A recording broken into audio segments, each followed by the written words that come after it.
Hey, welcome to another episode of 2 Minutes to Review. I'm Matt. And I'm Zach. Fastest album review in under 2 minutes wins our little competition here. A new album was recently dropped September 25th, and I know a lot of people were waiting on this one, and this band has been around for quite some time. Zach, what are we reviewing?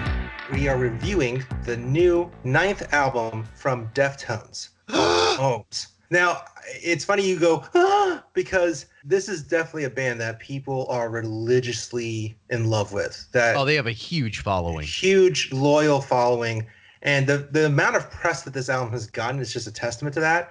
I realize it sounds like I'm about to give a review, but I want to kind of just preface this before I go into my review of the album. I never really fully got Deftones. I always thought they were a little overrated, and I just never really understood what was it about them that made fans go gaga, while other bands who are kind of similar, or at least I thought initially, kind of got snubbed or just kind of like poo-pooed.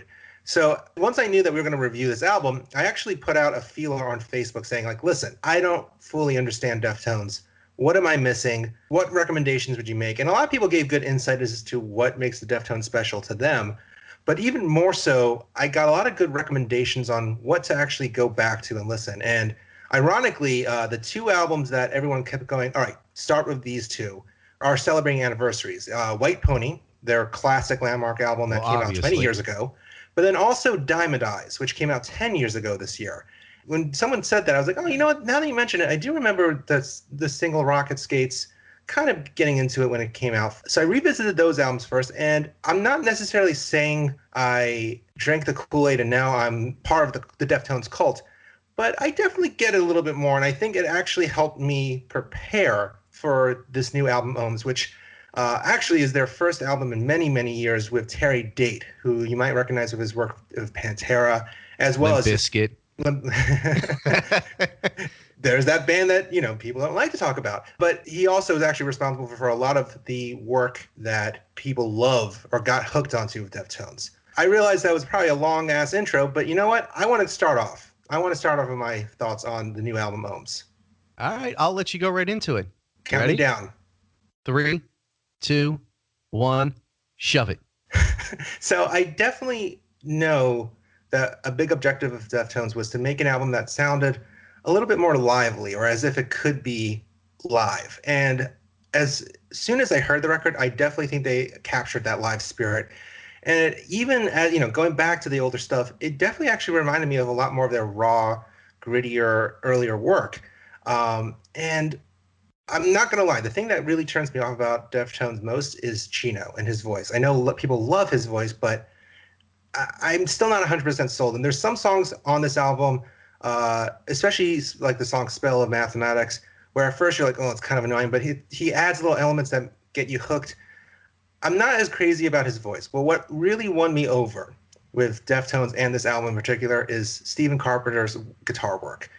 The tone and the riffs, I mean, the intro to Urantia, it's just so explosive. And then you get songs like Error, and Radiant City, where his guitar work matched with the rhythm of Abe Cunningham. It's just so interesting, and it's just fun. And I never thought in 2020 I would say that, man, I really had fun listening to a new Deftones record, or any Deftones record. You can tell that there is a sense, I don't want to say sense of urgency, but definitely a sense of focus that I always kind of felt that Deftones, at least in the more recent stuff, I always lost focus when listening to Deftones. And this record, I was surprisingly much more in tune of what they were doing. Overall, I don't want to say it was an uplifting or upbeat record from the Deftones, but it was definitely an enjoyable one that I am still a little surprised I'm as into as possible. And honestly, just listen to Error or Radiant City, and I think you'll see what I'm talking about. We got a time. And how many stars would you give this? I keep going back and forth between 3.5 and 4 stars. I'm leaning towards 4 stars, which I honestly am a little shocked by, because like I said, I was never fanatical about Deftones, and I'm not necessarily saying I'm fanatical about them now, but this was a really enjoyable record. And there's some albums from bands who have been together almost 30 years that you can definitely tell, like, all right, this is just an album to sell when they're on tour, whenever that happens again. But this one, you can tell that like they really brought their A game. Like I was even thinking, one song I forgot to mention was like "This Link Is Dead." You can hear the mixture of old school and new elements that they're incorporating, to the point that I bet you that whenever they do get to play it live, it's going to create chaos with fans. Like they definitely created songs that hold up with the rest of their catalog that I think true Dead fans, and even I think this is an album that new fans will appreciate too. And I say that as a new fan. So that's just my 2 cents. Okay. Fair As an enough. additional review, I apologize, but I don't care. Well, then you're definitely over time. All right, Matt, are you Zach. ready? Yeah, I'm ready. Let's do this. Hop on that white pony. Hop That on was that weak. white. Yeah. Well, I also That feel was like I weak. said pony weird. Pony. Like- I'm gonna make that joke one more time so that it sounds like I actually am trying to say white pony. Hop on that white pony. 3, 2, 1, go. So what I think makes this album great for the Deftones is that they're doing Deftones things on here. You know, they've always stayed true to themselves. Some bands to a fault, but the Deftones, they always manage to make it sound fresh and a little bit different where people won't get bored with the band. And that's good for their loyal fans of years and years because they always seem to get, you know, just that tweak that they need. But with that said, you know, it doesn't always come across as great if you don't have great production. And I think the production on this album is absolutely stellar. So Terry Date did do a great job with the album. But from the song perspective, I'm actually very shocked. This is a very dark and very, at least for me, an ambient Deftones album. And it's got that very like just dark groovy vibe to it. And I'm going to say it wrong, Urantia, whatever the hell the song is called. It is a really great song with the bass groove that they have on it in the very beginning. I honestly think that should have been one of the first couple of songs that they released instead of Ohms. Not necessarily Genesis. Genesis is a great song on its own, but Urantia I really was surprised with. Error actually reminds me of a very dark ambient immigrant song. Go back and listen to that, and I think you might agree on that. But the uniqueness of the Deftones and them going not so far out of the box, but staying in the box just enough is a very appreciated thing in 2020 because there's a lot of just mundane music that's out there, and the Deftones managed to make it seem special. And one thing that I can say about this album is that this is the perfect gateway album if you've never heard of the Deftones before, to get into listening to the Deftones catalog. Some other recent albums from the Deftones, maybe not so much, but this one with some of the songs that kind of sound like My Own Summer and some of their earlier work, I think it perfectly gets you into who the Deftones are, what they're about, and where you'll go if you find yourself going deeper down the rabbit hole into their catalog. We got a time. So before I get your score, 2 things I noted from your review. 1, I'm glad I'm not the only one who couldn't pronounce Urantia correctly. Because normally I'm the one who butchers every name. So I'm like, oh, is this just me not overthinking it? So I'm glad that you also struggled with that too. Yeah, it's just a weird name. I'm glad you said, because as much as I actually like the title track, there's so many different songs on this that should have been singles. Yes. And that's how strong of an album I think it is, actually. Ohms is a good song. It's not great, but when they put out Genesis sounds like the Deftones that you'd expect. Like that's the one that kind of reminds me of like My Own Summer, Shove It, and, some of the earlier stuff from the Deftones. So that is what kind of hooked me into the album. And then listening into the listing, the track listing or the songs, whatever the fuck you want to call these things, while listening to them, it was kind of surprising that they didn't put those 2 songs out back to back, because I think they're a better representation of the album than Ohms. But I guess with Ohms, they're trying to show their expansion into other sounds, because it doesn't sound like what you'd expect from the Deftones. So maybe that's what they did. They took a track that was kind of like, okay, here's something we're going to try, and something that's tried and true. I mean, it's funny that I feel like Urantia is actually what you just described is exactly what that song is. Like, I think it's a great combination of the aggressive natures of Deftones that I've come to discover, but then also mixing the softer, almost Cure-like elements. I personally think Errors and Radiant City, I can't stop listening to them. The bass intro to Radiant City, it's just fire. Errors really grabbed me just Yeah. for the fact that I've been listening to a lot of more like ambient music lately, just because that's a weird mode that I'm in and I can't really explain it. But I've just been listening to a lot more like ambient music and getting into that song and then having it remind me and listening to the guitar work just sounds so much like a tribute to the Immigrant Song. Yeah. People are going to call me crazy. Let No, me know if you think I kind of am. hear it. But I kind of hear it. I think honestly, this album, and I'm really thank you to all my friends on social media for recommending that I revisit Diamond Eyes, because I actually have fallen in love with that album too. Those you know two, what? I don't like that one. really, because I I actually felt like don't. that's the album that made me go, all right, I get it, because Stephen Carpenter's guitar work, there's an element to it that I can't put my finger on it, but it's just so interesting and just so refreshing almost. And I think that combined with all the other elements of Deftones, I think that's what is appealing to me more so than Chino's vocals and lyrics, which I know is a big selling point for others. I mean, and mind you, they were great on this album too. There's moments that I was even listening to the back catalog that I kind of got bored of Chino's vocals. And this album, there was only one moment on this album that I kind of got a little sleepy. But then, literally a minute later, they added something into it that made me go, "Okay, I'm back on track. Let's hear this out." I'm curious though, Matt. It sounds like you've been a Deftones fan, I or haven't. so you were kind of in the same boat as me. That like, Well, I have a love-hate relationship with the Deftones. okay, It's either I really like what I hear or I absolutely hate it. There's no middle ground. There's no song that I'm like, oh, this is okay. Every now and again I'll listen to this. There's none of that.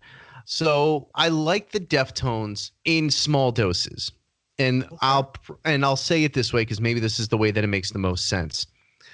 Back on Summer Sanitarium, when they were out with Metallica, Limp I forgot that Bizkit. I saw them on that tour. Yeah. So I could have seen them. However, I chose to walk around the stadium when they were on because, like I said, Deftones in small doses. I can't just sit and listen to them. I was afraid of doing this review just for that reason because I know how I get when I listen to them. Yeah. And it's like, I'll go for like a track or two or three, and then it's like, all right, I'm done. Let's move on to something else. But I didn't find that with this. Maybe it's because I'm listening to different music now, and this kind of took me in that direction, like right album, right time. I think maybe it's also just something about the production, and there's something about this album that I can't put my finger on that makes me keep wanting to hear more. I think it's the nature of what ambient music does to you. And once again, this could just be because I've been listening to a lot of it lately. Yeah. But with ambient music, you're always trying to pick apart what's in the background, and you're trying to figure out if there's something deeper that you're maybe missing. And with this album, I think that's kind of what I felt myself doing. Once again, it could just be me.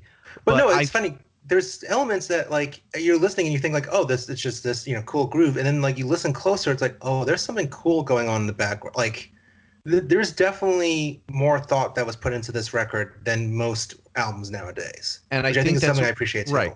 And I think that's what makes it great, in my opinion. So to give a star rating after that long-winded conversation. Sorry, I've just been fascinated about talking about the Deftones recently for some reason. Because something about them, and it's funny you say also about seeing them live. I remember the only time I saw them live was on the Family Values tour with Korn in 2006. And when someone on Facebook, when I put out the question, asked, what was it about is there something that happened that put you off of them? I was like, honestly, when I saw them live, I thought they were so boring. And they were like, oh yeah, that was a dark time for the band. I'm like, oh, okay, so I'm not crazy. Yeah. And I think that's kind of what I got on Summer Sanitarium, because I remember just for one song, I sat there and I watched them like, and I'm done here, and I'm gonna go walk around. I'm gonna do something, and then we're gonna get to something else. I did the exact same thing. Whereas now I feel like I'd actually like to see them live. This album's convinced me that their headspace is back in the right direction. But so, star rating, I'm gonna give this one. I'm gonna give it 4 stars. I was playing around like you were. I was playing around between 3.5 and 4. 4 sounds fair, especially considering when we did the Lamb of God review. Mm-hmm. That if you've never heard of Lamb of God, I would definitely not recommend to listen to that album. Yeah.